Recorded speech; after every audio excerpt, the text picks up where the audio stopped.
Welcome to my channel. So आज हम करने वाले हैं कि जो आइल्स राइटिंग का टास्क 1 होता है उसको कैसे कंडक्ट किया जाता है, इसकी क्या क्या टाइप्स होती हैं, बहुत सारी चीज़ें इससे रिलेटेड। ये वैसे तो बेसिकली टास्क 2 टाइप्स का होता है, एक जीटी स्टूडेंट्स के लिए होता है और एक एकेडमिक के लिए। आज हम करने वाले हैं एकेडमिक के लिए। सो लेट्स सी, फर्स्टली हम देख लेते हैं कि इस वीडियो में हम सीखने क्या क्या वाले हैं। सबसे पहले हम सीखेंगे कि टास्क 1 होता क्या है, उसके बाद कि इसकी क्या क्या टाइप्स होती हैं, किस किस टाइप में आपसे एग्जाम में पूछा जाता है, इसका फॉर्मेट क्या है, इसको प्रॉपर लिखने का तरीका क्या है, हम इसको टेम्पलेट भी बोल सकते हैं कि इसका टेम्पलेट क्या होगा। ठीक है, उसके बाद what is planning in task 1। अब टास्क 1 को स्टार्ट करने के लिए क्या क्या चीज़ की प्लानिंग की ज़रूरत है और क्यों ज़रूरत है, हम ये देखेंगे। उसके बाद व्हाट टू रिमेंबर कि हमने टास्क 1 में क्या क्या चीज़ प्रिकॉशंस लेनी चाहिए ताकि हमारा बैंड स्कोर ना रिड्यूस हो। उसके बाद व्हाट टू राइट कि आपको स्टार्टिंग कैसे करनी चाहिए बॉडी पैराग्राफ की, ओवरऑल आपको सेकंड पे लिखना चाहिए, लास्ट पे लिखना चाहिए। How to make it effective कि इसको इफेक्टिव कैसे बनाया जाए कि हमारा बैंड स्कोर, जैसे हम 3 मान के चलते हैं टास्क 1 का, तो हम 3 से 3 कैसे अचीव करें। सो let's C. So, what is task 1? Task 1 in academic writing is just like a report writing. अब रिपोर्ट राइटिंग का मतलब क्या होता है कि टास्क 1 में आपको देंगे क्या टास्क, जैसे आप छोटे होते पिक्चर डिस्क्रिप्शन करते थे ना, वैसे ही जैसे आपको कोई भी एक पिक्चर दे दी, उसमें कुछ भी ड्रॉ हो सकता है, आपको उसको डिस्क्राइब करना है। अगर टाइम की बात की जाए तो टाइम हमारा, हम इसमें 20 मिनट्स ही लगा के चलते हैं। वैसे तो हमारे पास पूरा 1 आवर होता है जिसमें हमें टास्क 1 भी करना होता है और टास्क 2 भी करना होता है, बट हम टास्क 1 के लिए कंसीडर करके चलते हैं कि हमारे पास 1 आवर है।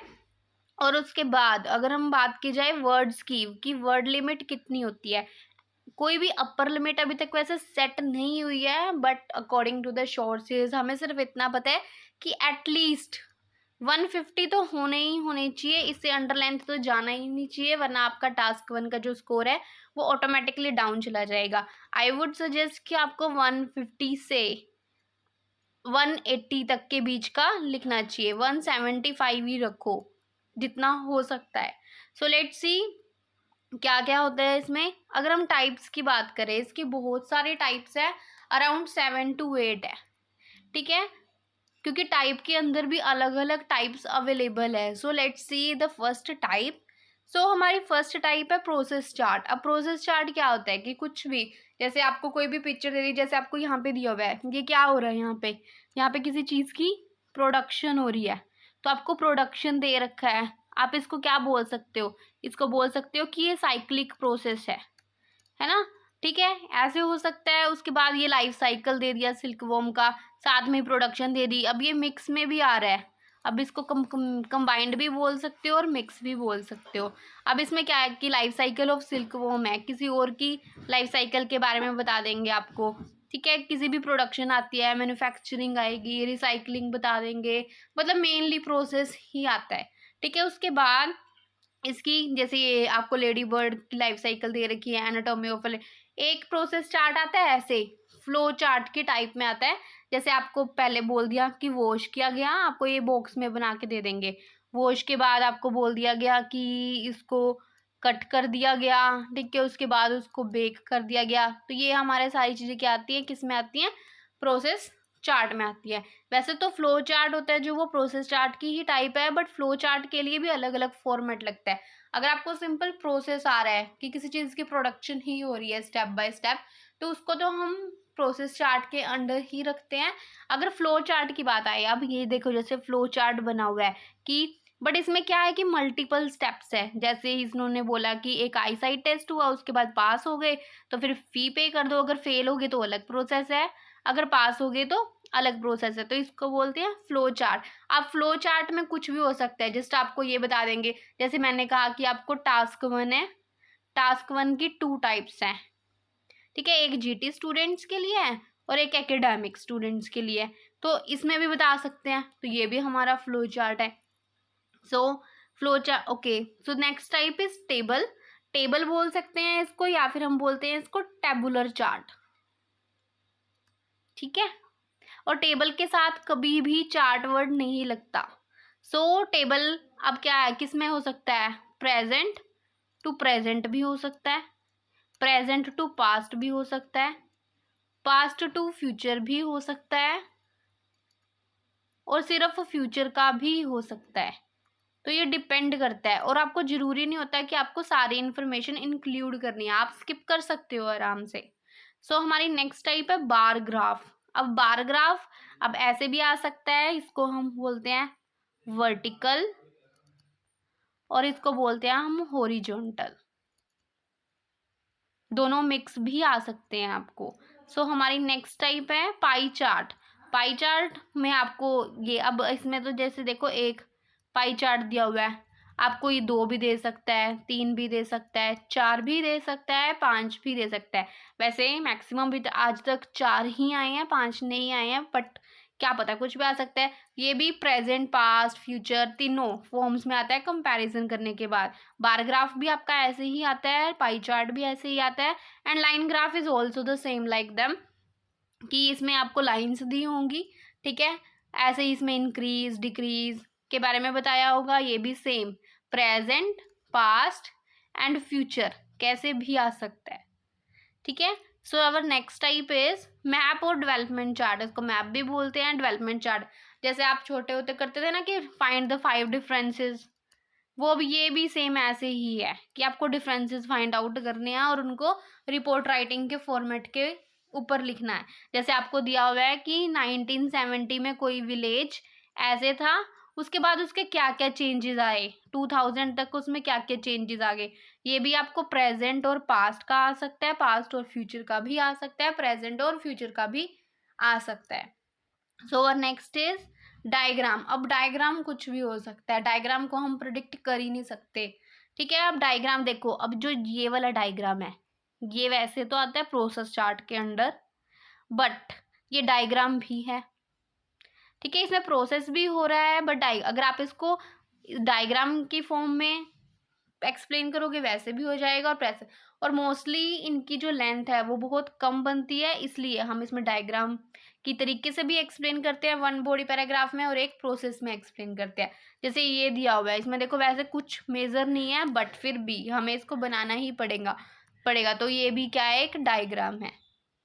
सो बेसिकली ये सबसे ज़्यादा टफ वाला है, ये है स्टोन वाला। कि स्टोन में क्या है, ये लास्ट टाइम अभी फरवरी में आया था, अभी चांसेस हैं कि अब ये रिपीट हो सकता है। ये देखो ये हॉर्स, ये डियर का दिया हुआ है, और ये हॉर्स के बारे में दिया हुआ है कि इनकी इवोल्यूशन कैसे हुई, कि ये बने कैसे, इनके पंजे कैसे हैं, उनमें क्या क्या चेंजेस आते हैं जब ये बड़ा हो जाता है।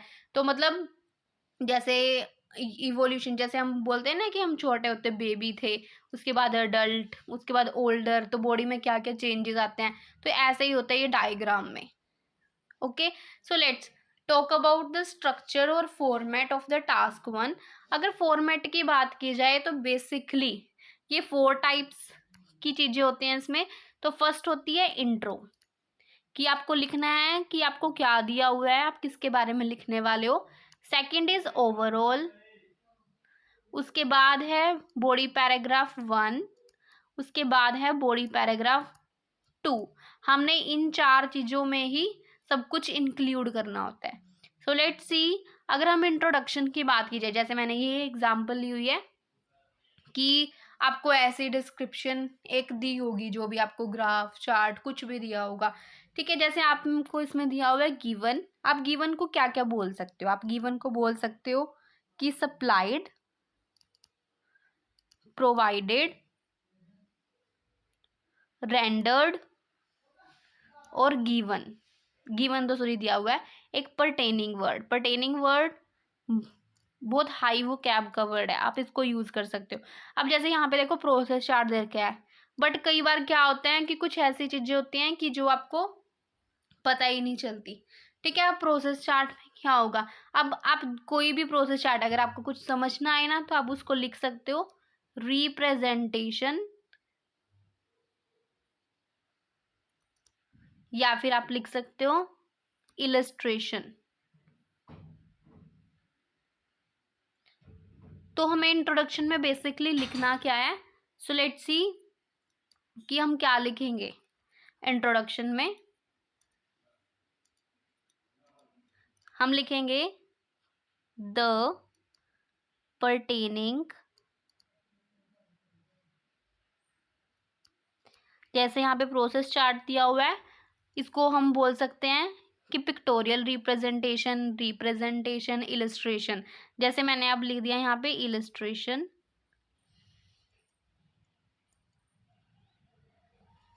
शोज को हम क्या लिख सकते हैं, डेपिक्स या फिर इलस्ट्रेट्स, बहुत सारे वर्ड्स हैं ऐसे, बट आई वुड से कि आपको एक फिक्स कर लेना चाहिए कि आप वही लिखेंगे। तो आप क्या लिखेंगे, the pertaining illustration depicts information regarding the, उसके बाद यहाँ पे आपको क्या लिखना है, जो भी आपको दिया हुआ है ये, अगर आपको किसी के सिनोनिम आते हैं, ठीक है, इन वर्ड्स में से किसी के सिनोनिम पता है अच्छे तरीके से तो आप लिखो, वरना जो भी आपको सेम दिया हुआ है आप सेम लिख दो। So introduction would be the best for this. So let's talk about overall. अब ओवरऑल, अब देखो कुछ लोग लिखते हैं इसको ओवरऑल को सेकंड पे, कुछ लिखते हैं इसको लास्ट पे। वैसे तो ये मर्जी होती है कि आप कहीं मर्जी लिखो, बट आई वुड सजेस्ट कि आपको सेकंड पे ही लिखना चाहिए। क्यों, रीजन भी मैं बताती हूँ। जो आपकी एक न्यू बुक आई है, जब आप एग्जाम बुक करते हो, ठीक है, एग्जाम बुक करने के टाइम आपके पास एक बुक आती है, येलो से कलर की होती है, उसमें आपको स्पेसिफाइड किया हुआ है कि जो ओवरऑल है ना वो सेकंड पे ही आना चाहिए। अब आप कोई पिक्चर देख रहे हो, ठीक है, आपके सामने कोई पिक्चर है, आपको सबसे पहले तो उसकी जो हाईलाइटेड चीजें हैं आपको वही दिखेंगी ना, तो आप ओवरऑल में वही लिखोगे। आप इसका कंक्लूजन तो निकाल नहीं सकते क्योंकि वो तो ऑलरेडी उन्होंने निकाला ही हुआ है। तो ओवरऑल में कि हमें क्या लिखना होता है कि उसकी हाईएस्ट क्वालिटी, सबसे मेजर पॉइंट क्या हो रहा है, हम इसमें मेनली लिखते हैं हाईएस्ट और लोएस्ट चीज। अगर प्रोसेस की बात आए तो हम लिख सकते हैं कि इसका स्टार्टिंग पॉइंट क्या है और एंडिंग पॉइंट क्या है। सो लेट्स सी, ओवरऑल लिखने के हमारे पास दो तरीके हैं। सो देखो हमारा फर्स्ट तरीका क्या है। अब फर्स्ट तरीके में क्या होता है कि फर्स्ट तरीके में आप जैसे लिख सकते हो, overall a cursory glance is enough to make it apparent that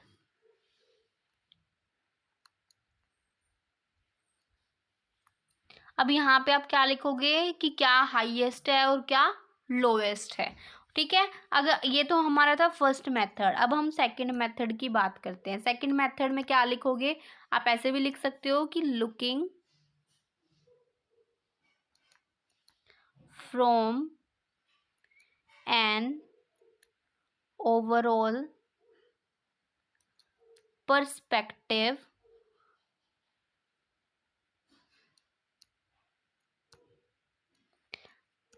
it is crystal clear that, उसके बाद आप लिख दो कि जो भी आपको चेंजेस दिख रहे हैं, highest, lowest, starting point, lowest point, ठीक है, वो आप यहाँ पे स्पेसिफाइड करोगे। और एक चीज और याद रखनी होती है कि ओवरऑल में कभी भी नंबर नहीं लिखते, कोई भी ईयर नहीं लिखते, वरना आपका सारा ओवरऑल गलत है। कभी भी मेंशन मत करना, काउंट कभी भी मत मेंशन करना, ठीक है। ये दो तरीके हैं, आपको जो भी बेस्ट लगे आप वो लिखना। और एक और चीज़ कि इन दोनों को अपनी तरफ से मिक्स मत करना, क्योंकि अगर आप यहाँ फर्स्ट लाइन ये लिखते हो कि looking from an overall perspective, तो उसके बाद ये नहीं आ सकता कि a cursory glance is enough to make it clear that, क्योंकि वो हमने स्टार्टिंग में ही बता दिया है। सो इन दोनों को अलग अलग रखना, बस एक डिसाइड कर लेना कि आपको क्या लिखना है। So let's talk about body paragraph one. अब बॉडी पैराग्राफ वन करने के भी, शुरू करने के भी दो तरीके हैं। सो फर्स्ट तरीका है, फर्स्ट तरीका आप लिख सकते हो हाईलाइटिंग द रेंडर्ड। अब रेंडर्ड का मतलब मैंने आपको बताया था अभी, गिवन इलस्ट्रेशन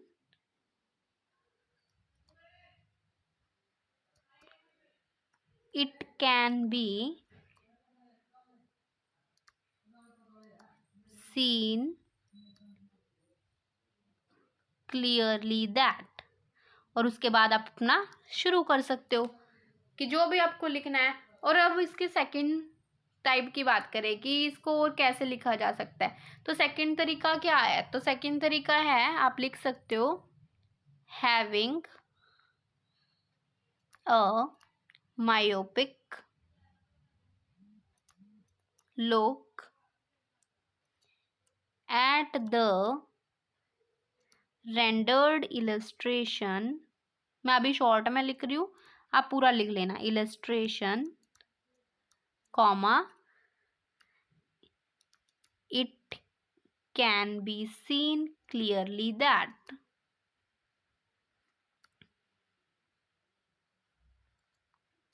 सो आप उसके बाद शुरू कर सकते हो आपको जो भी लिखना है। So let's talk about body paragraph 2। अब बॉडी पैराग्राफ 2 को कैसे शुरू करते हैं?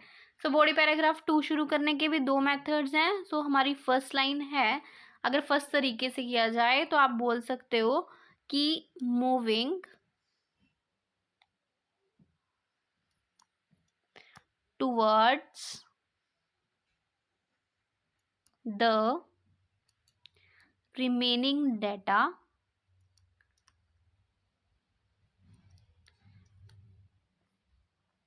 और शुरू कर दो जो भी आपका सेकंड बॉडी पैराग्राफ में जितना भी डाटा रहता है।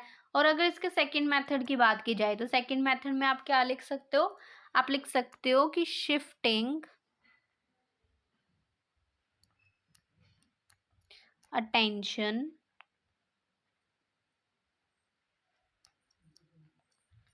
टुवर्ड्स